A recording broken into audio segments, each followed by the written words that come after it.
Hi, my name is Tony Jones and I lost my father to a heart attack just days before my 13th birthday. He was only 40 years old. He'd been diagnosed for some time with high cholesterol.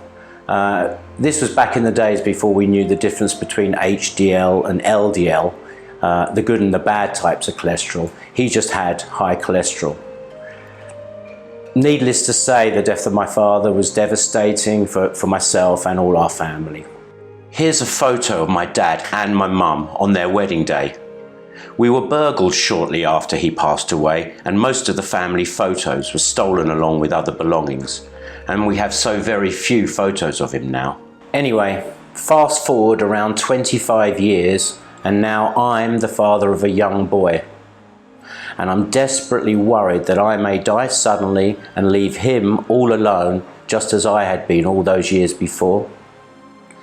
My sister, who's a registered nurse, had informed me that I have familial hypocholestemia, a genetic disorder in which the liver is unable to remove LDL cholesterol, and for that reason I would have very high levels of LDL, as I did at the time. My physician wanted to get me started on statins right away, but I'd heard such disturbing things about nasty side effects and also whether they were efficient at all, and that, once started they were dangerous to stop. So a decision to start taking them may be a decision to take prescription medicine for the rest of my life. Before I could agree to that, I decided it was time to really educate myself on what was going on inside my body. So I turned to the internet for some serious research. I had many questions. How does the clogging and narrowing of the arteries develop? I knew it didn't happen overnight. Do other creatures in the animal kingdom suffer from arterial cirrhosis? And is arterial plaque deposited in a uniform way around our circulatory system? These initial questions led me to some very interesting articles by different scientists and doctors. It felt like, bit by bit, pieces of this puzzle were coming together. Until one day I found the work of Linus Pauling. Well known as the greatest chemist of the 20th century, Linus Pauling is the only person to ever win 2 unshared Nobel Prizes. Pauling said that arterial plaque was the result of the body trying to repair damage caused by long-term vitamin C deficiency. He believed heart disease was a form of low-level scurvy. Yes, that's the disease that used to strike sailors of old on long ocean voyages. And that the plaque was due to the body reinforcing and patching up weakened areas of the blood vessels that would otherwise rupture. Pauling also showed that heart disease could be prevented or treated by taking vitamin C together with other supplements, just as carrying limes on board ships became the norm when we realised that this could be used against the dreaded scurvy. Pauling's revolutionary theory was developed on several important scientific findings. Firstly, plaque deposits found in human aortas are made from a special form of cholesterol called lipoprotein A, or LPA, not from ordinary LDL cholesterol. LPA is a special form of cholesterol that forms the thick sheets of plaque that obstruct arteries. Secondly, plaque deposits are not deposited uniformly around the circulatory system. Instead, they only occur at sites near the heart, on bends, and where mechanical pressure is great. These are points where the artery gets stretched and bent with every heartbeat. And lastly, that plaque only forms in parts of the artery that are damaged from this constant bending and stretching. As tiny cracks appear in the artery wall, lysine, a component of collagen, is slowly released. This lysine attracts LPA to the site of the crack, and as time progresses, the sheets of LPA deposit on top of each other and start to develop into a dangerous blockage. As Pauling observed the process of plaque formation, which is similar to that of scurvy, he also noticed other clues which support his theory.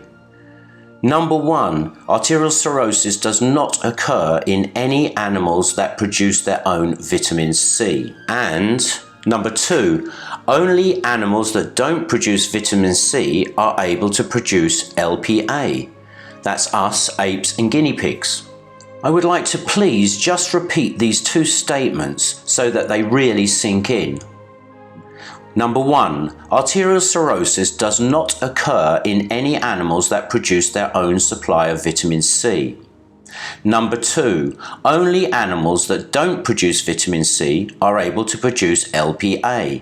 That's us, apes and guinea pigs. As we know, arterial plaque is made from a special type of LDL cholesterol called LPA, and only animals that do not produce vitamin C are able to produce LPA. For me, the two facts show an unmissable connection between vitamin C and heart disease. There have also been animal studies that have shown to support his theory. Studies on animals such as guinea pigs who are unable to produce their own vitamin C show that when dietary vitamin C levels are restricted, collagen production stops and the blood vessels become weaker and thinner. At the same time, the animal begins to increase the levels of LPA in the blood, and plaque is seen to form at points of potential rupture and damage. The more I researched, the more evidence I found, and the more people I found talking about this. Of course, you will not find very much mainstream information out there, as there is no way to patent a vitamin C supplement for heart disease, and no money in it for the big pharmaceutical companies, especially compared with their very lucrative statin drugs. So instead of starting on statins as my physician insisted, I began taking the Pauling therapy mix of vitamin C, lysine and proline every day. I kept appointments with my doctor and he checked my cholesterol levels regularly, and we noticed some improvement, particularly in the ratio of HDL to LDL, which I believe to be quite important. We didn't see a huge drop in my LDL levels, but that was to be expected because of the condition I'd mentioned before, familial hypocholestemia. So, you know, my LDL levels would be naturally high. But I had been taking the Pauling therapy now for around 1 year, and I was approaching the fateful age of 40 years old. So I really wanted some concrete proof that I'd made the right decision, you know, in not taking statins and to go with the Pauling therapy instead. So I decided to have a CT scan. Now, at the time, the technology was quite new. I had to find a hospital that had the machine, and the test was quite expensive. But, you know, I made the decision and I booked an appointment, and I had a 64-slice CT scan in one afternoon, and then went back the following morning to get my results. I was, of course, very nervous, but you know, on top of taking the Pauling therapy, I had been looking after myself with good diet and exercise, and you know, I was quite confident. But you know, now was the moment of truth. And I remember when I met the doctor, she had kind of a confused look on her face, and she said to me, you know, she checked my age again, and she said, yes, I said 40 years old. She said, well, I have to tell you that the results are actually quite remarkable for a 40-year-old man. I had, as she reported, I had only very, very small trace amounts of calcium deposits in minor capillaries around the heart, but no major plaque buildup in any of the arteries. This was significant. I was overjoyed. I had prepared a copy of a book called Stop America's #1 Killer by Thomas Levy, MD, for just this result.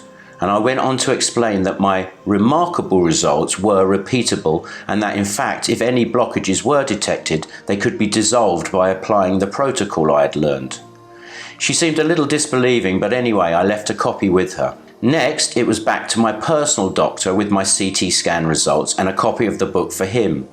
He was also equally amazed and was interested to read the book. He has since said it has changed his outlook on cardiovascular disease and the way he approaches treatment for patients. Thousands of years ago, we lived in the garden of the world, eating fruits and vegetables and the meat that we hunted. The soil was rich in nutrients and we didn't miss the ability to produce our own vitamin C. We had plenty. But as we've evolved and moved out of the garden and into the cities, we have begun to suffer from a serious vitamin C deficiency. And this is what has led to all of these problems we've discussed today. Okay, to summarize, turns out plaque is not really bad.